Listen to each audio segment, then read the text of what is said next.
The rise of large language models is changing the way that people look for jobs. Search is being redefined.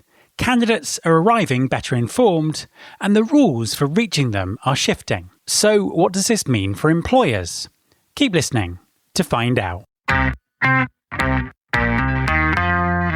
There's been more of scientific discovery, more of technical advancement and material progress in your lifetime and mine than in all the ages of history.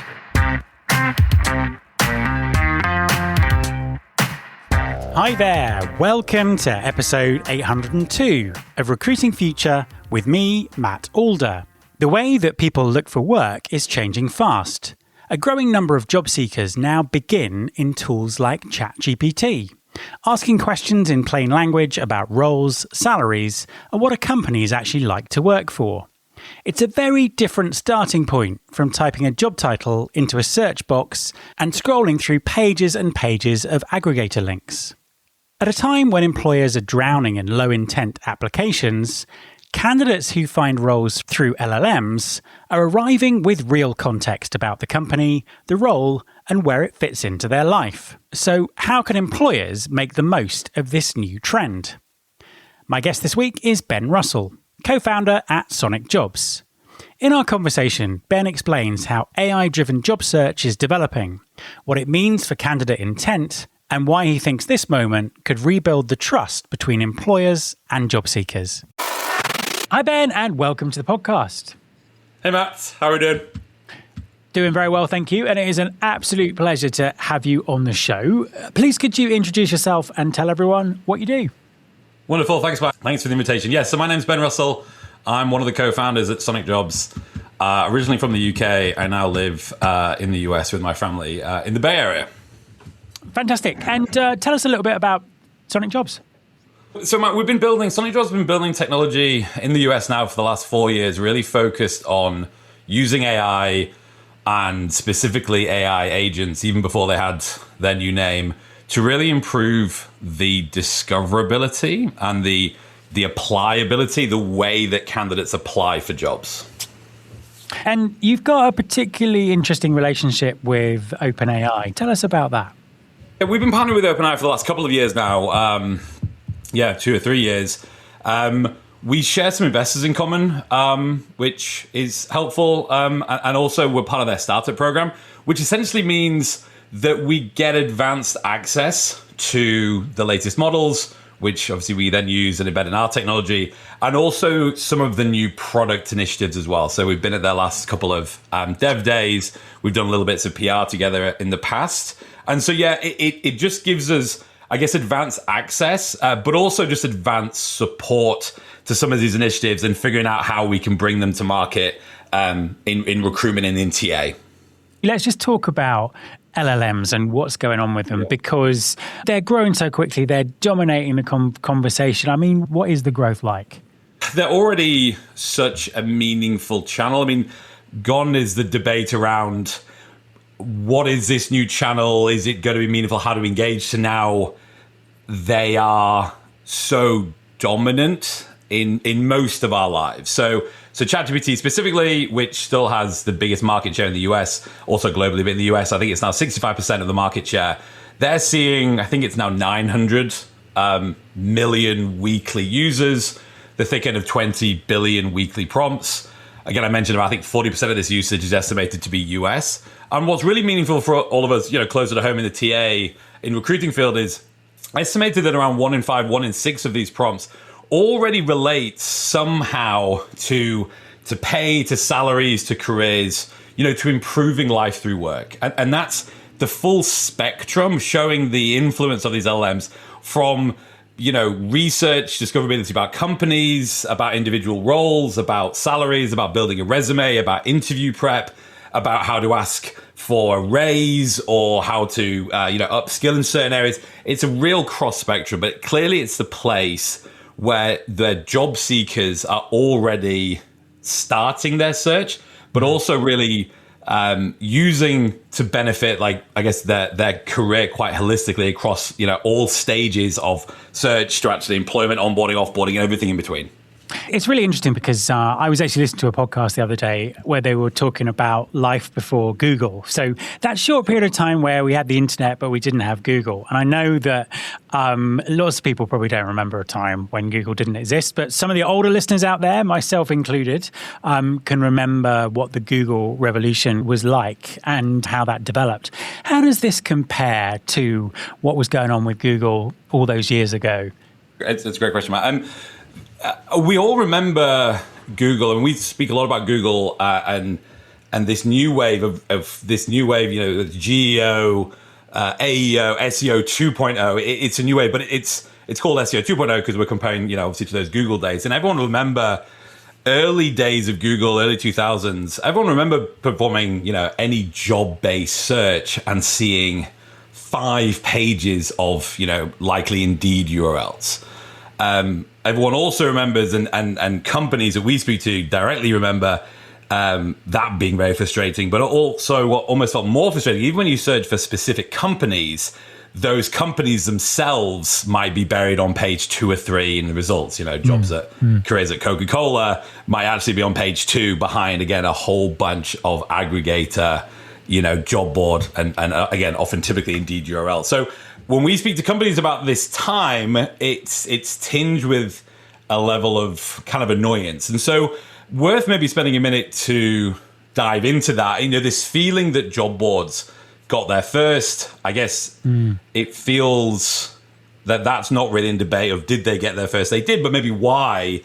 A short answer that we give is that, Indeed and these other aggregators, they just meaningfully engage in this new channel. So even before Google was Google, they could see that consumer behavior was changing and figured out early it's essential that we get involved. That's a theme, obviously, that's very relevant today.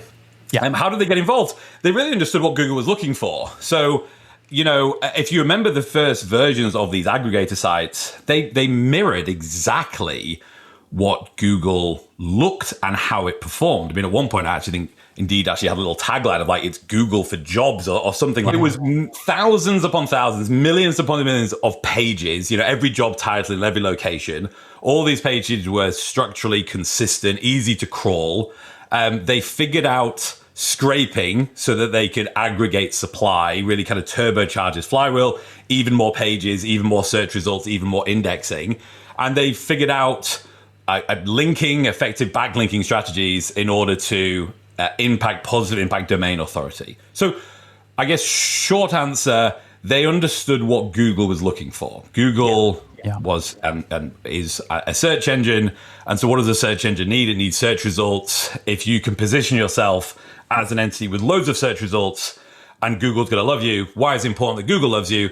Because Google was the channel growing, quicker than anything else. And we talk about growth, ChatGPT, as impressive as 900 million weekly users is, what I think is more impressive is it's growing 5.5 times quicker than Google did in these early days. So, you sort of blink and you sort of forget. It seemed like out of nowhere, Google came and kind of took over all of our lives from a search perspective. ChatGPT is actually doing that 5.5 times quicker. So at this rate, they'll be of comparable size really before we know it. Yeah. And so we get asked this question around, okay, in some ways not how is it different from Google, but some of these seems to feel quite similar. Platform, changing consumer behavior, growing quicker than anything else. How do we engage? We talked about the incentive point and Google's incentives were and are different.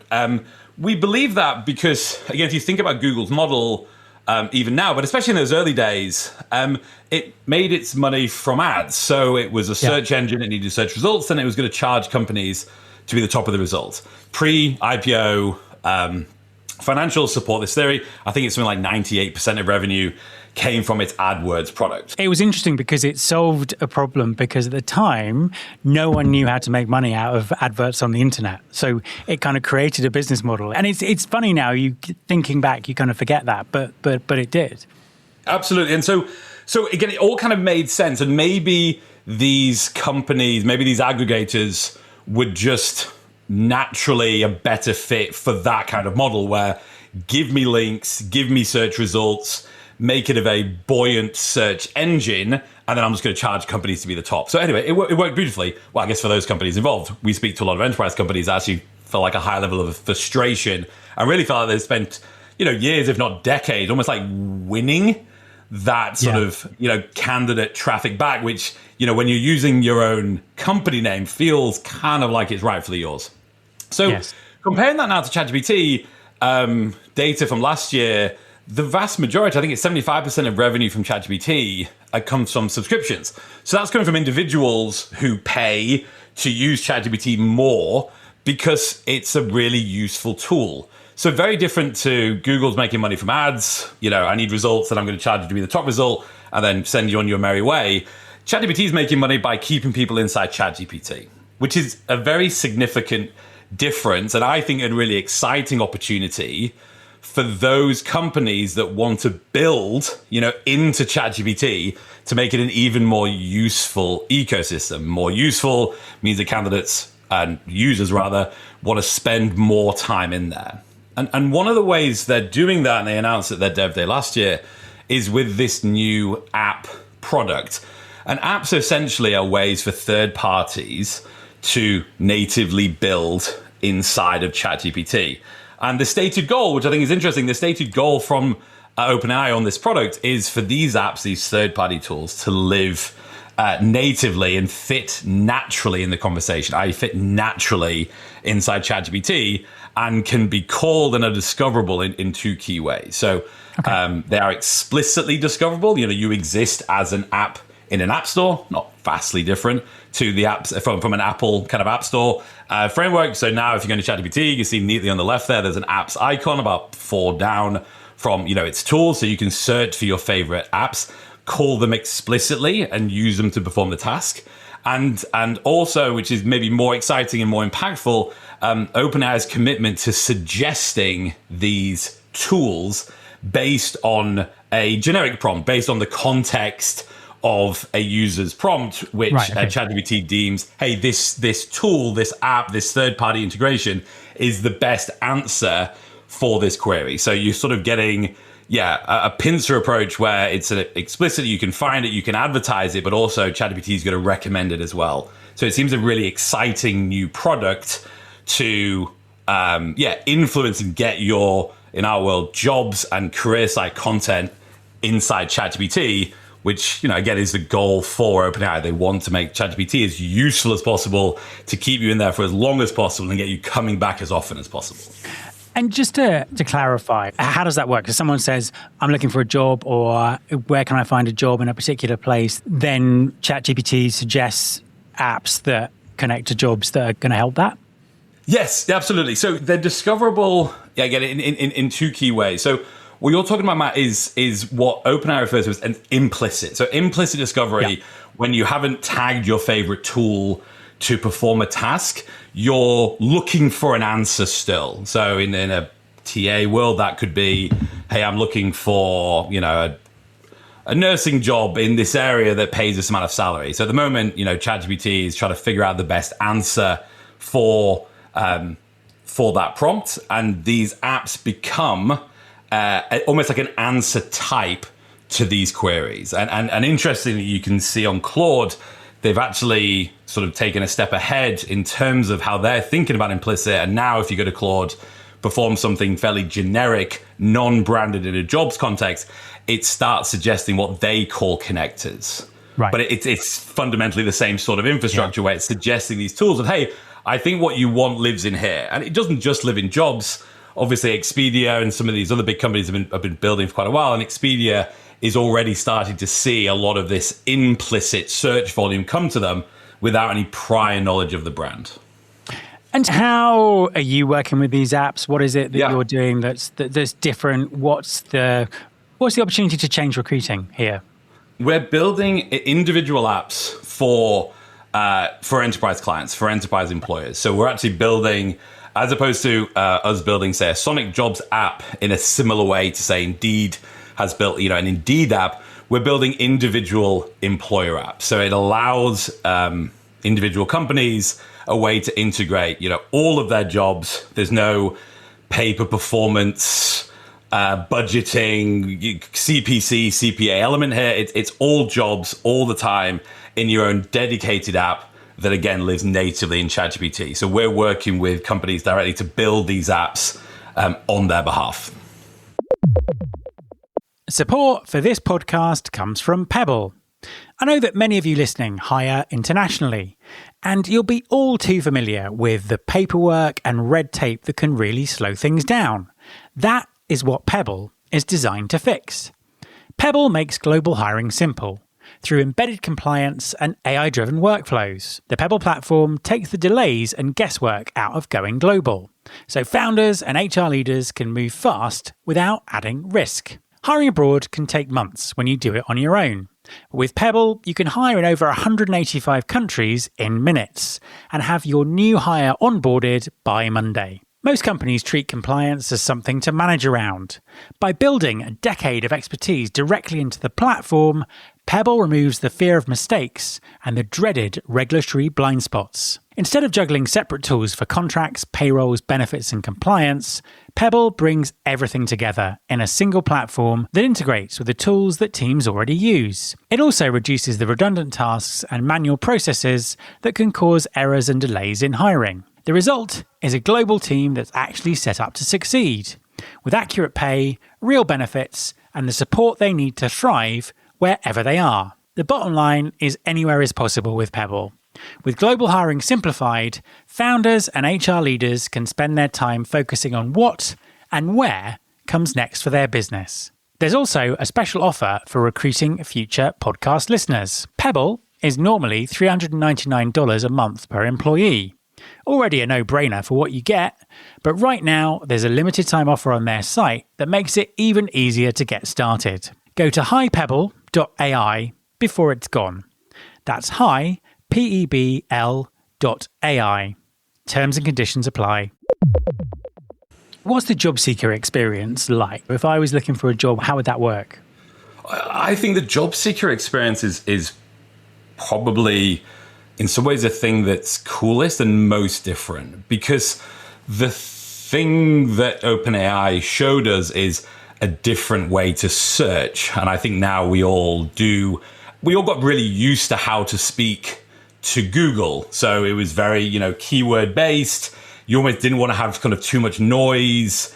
It was, I'm looking for a job title in a location. The most common search is like, jobs near me and things like that. Yeah. What ChatGPT has shown us is natural language is a much better method of searching. It's why humans speak in natural language. And if you were speaking to a recruiter and they said, hey, what kind of job are you looking for? I don't imagine people would apply to a recruiter and say, nurse near me. They would say, I'm a nurse with 12 years of experience. I live in this area. I have access to travel. I have a car or I don't. This is my family situation. This is what I like to do in my personal life. You would provide criteria which are really kind of broad about you as a person. And then the individual will go, okay, cool. When you say that maybe, you're a single parent or you're thinking about starting a family, the implications for that. And you start thinking immediately, okay, you probably need like a fixed working pattern. Like you probably don't want variable shifts. You probably don't want a night shift if you're a single parent. If you don't have access to a car and you're based in a certain location, you're looking for those in public transport areas. You're looking for those that maybe you can walk or cycle to work. If you talk about maybe your health and, a desire to say get fitter this year in 2026, it's looking at jobs which might have access to a gym. And so that's exactly what the search on these tools allows you to do. And I would really welcome anyone and everyone to connect with one of these tools. We recently, last week, launched the Johns Hopkins career app, and seeing how you can search, it's so much different from keyword, job title, and location. And you can say things like, I'm experienced in this area. Here's my resume. These are the aspects of a job I like and don't like. And seeing how search now works in natural language, I think is honestly really incredible. I think it's a really significant step forward in terms of kind of job search and discoverability, Matt. So yeah, I could talk about it forever, but really I'd encourage everyone to go and, have a play with one of these tools, because I think it's really amazing. And we're always kind of amazed as well by the results, because we were joking the other day when we're on Airbnb and you are looking for this sort of experience. And my colleague was joking that, she just wants somewhere she can play pickleball. So whether there's like a court nearby or maybe there's space or whatever it is, and it just couldn't figure out what to do with that. We now do the same search on, with a job. Hey, I'm a nurse and I like to play pickleball, and seeing the results is super cool. Like it says, hey, like you probably need to make sure you got enough time off. This hospital has a gym facility. They might play pickleball there. It feels as a really significant step forward, Matt, which we're really excited about. And I think from an employer perspective, it's interesting as well, because one of the issues that employers have at the moment is they're getting thousands of applications. The AI is kind of being used to apply quickly and all those sort of things. But often there's very, very, very little intent behind them. So sometimes they're dealing with seekers who don't even know they've applied to that particular job. But through this kind of channel, it sounds to me that you're going to be getting job seekers with a kind of a real sort of high intent to want to work for that particular company. That's what we're seeing. We're just seeing that the discoverability part, even like before you're ready to apply, is so much richer. Like candidates are researching more about the company because, again, they can really easily. You don't now need to go and read 5 different websites, read 10 different blogs. You can do all of that inside a ChatGPT or a Claude or wherever else you're performing your searches. So yeah, we're absolutely seeing just a much more meaningful engagement, which again is leading to just better outcomes, like more excited, relevant candidates that are really excited about this job, knowing that it suits what they're looking for, which obviously is absolutely what, employers are looking for. They don't want to be wasting their time with irrelevant applications. They certainly don't want to be wasting their time with like almost, auto apply, not even being conscious of the applications. Yeah, exactly. They want this really meaningful. And so I do think, and OpenAI has talked a little bit about this as well. I think this technology really allows that kind of headhunter recruiter relationship, but for just the full jobs market. I mean, if you think about really, senior exec level roles, I wouldn't know, but I'm sure being a CEO of a Fortune 1000 company is not the hardest thing when you're in between jobs. There's a whole market dedicated for helping very senior, high-paying individuals into other, great jobs. But like lower down in the market, for the rest of us, there isn't that kind of level of support. A lot of it is you have to do a lot of the heavy lifting yourself, the research, the understanding about the jobs, the understanding about the companies. I think this is like a really meaningful step for essentially a kind of headhunter or a recruiter agent for every job seeker in the world, which I think's just a really exciting shift that AI has enabled.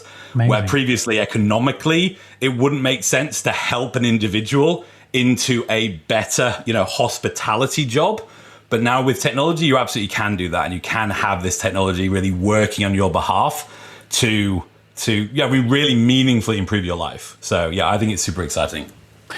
You mentioned Indeed a few times, and they're doing things in ChatGPT as well. How does this differ from what Indeed are doing? Indeed are amazing at a lot of things. I'd say the thing that they've proven themselves to be the best at is identifying job seeker trends. I mean, how Indeed figured out in the early days how to work with Google, my opinion, made Indeed. Without that, they might have not even been a meaningful business at all. And so the fact that Indeed is really, aggressively building into the LLM ecosystem, I think is a great validation point that there's a reason why they're doing that. They can see this as being the next wave of consumer behavior and job seeker behavior. And they want to position themselves right at the top of the funnel, exactly like what they did for Google. I also think when we spoke to companies, that's also serves as much as a bit of a warning, because do you want as a brand to be continually, eternally disintermediated from the source kind of truth and really the source of candidates, and have to work and have to get all these candidates through these other job boards. Now's the time that you can build yourself, and speed always works in new marketplaces. Early integrations in all aspects, in all platforms, become those default answers, especially in organic discoverability channels. So there's a really exciting time to really ask yourself, hey, do you want to be reliant on the likes of an Indeed for the next 10, 20 years as well? And if you do, then that's fine. When we speak to companies, 9 out of 10 say, no, we don't.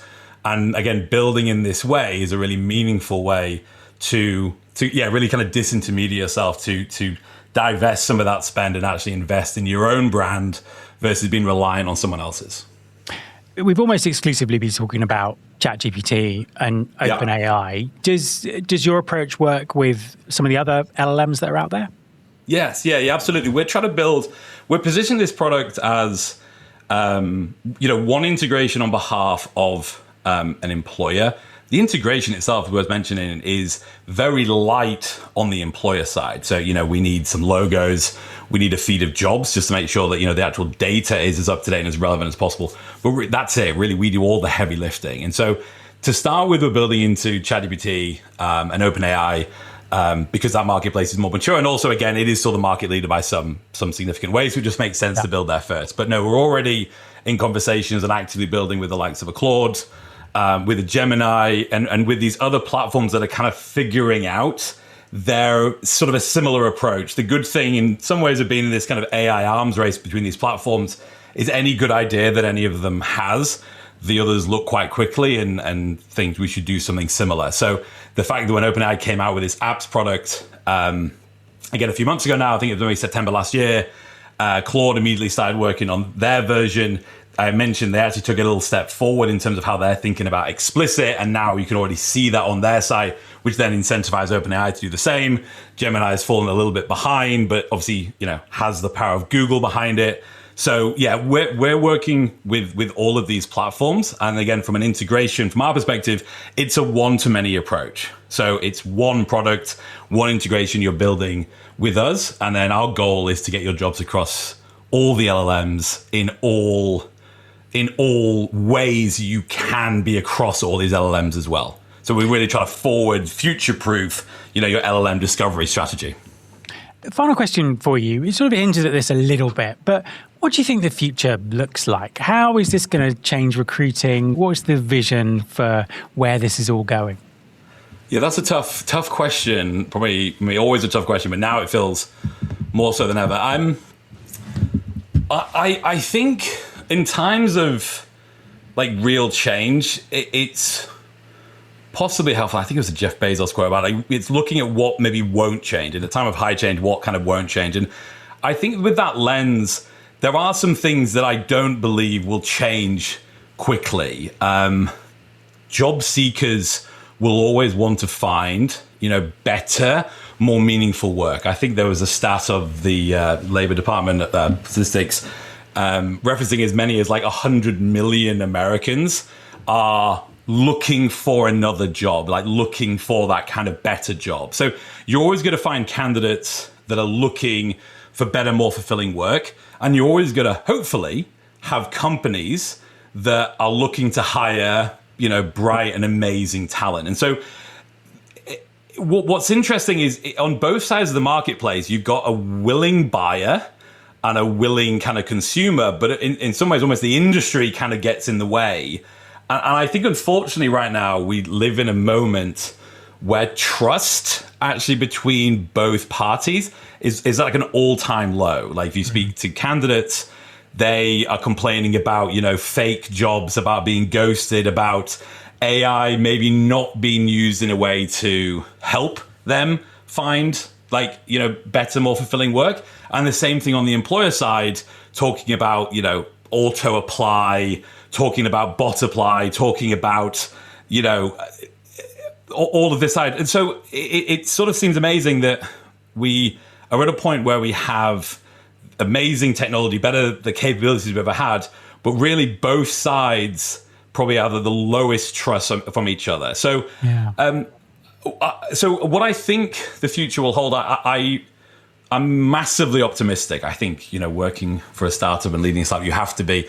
But I'm massively optimistic for a few different things. I think we will look back at this period of time as being one of great innovation in our industry. I think now the things, the tools, the products that you can build and the speed that you can build, iterate, demo is higher than any time in our history. So I am optimistic that we will look back at this period of a period of like really immense innovation.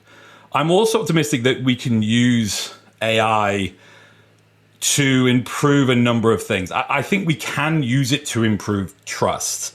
I don't, maybe in the short term, things might get kind of worse, maybe before they get better, but we absolutely can. I believe there are companies working to really genuinely improve the experience for both parties, not just kind of improve ways you can make more money out of the existing system. So I do feel optimistic that AI will prove to be a tool that we can improve trust on both sides.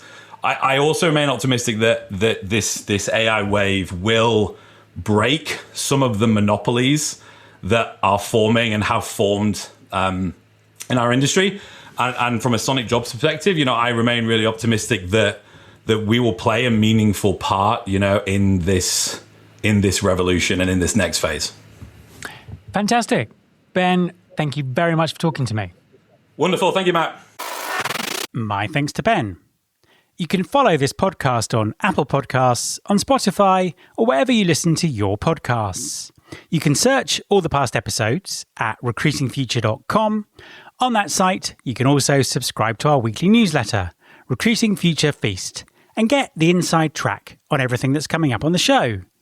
Thanks very much for listening. I'll be back next time, and I hope you'll join me.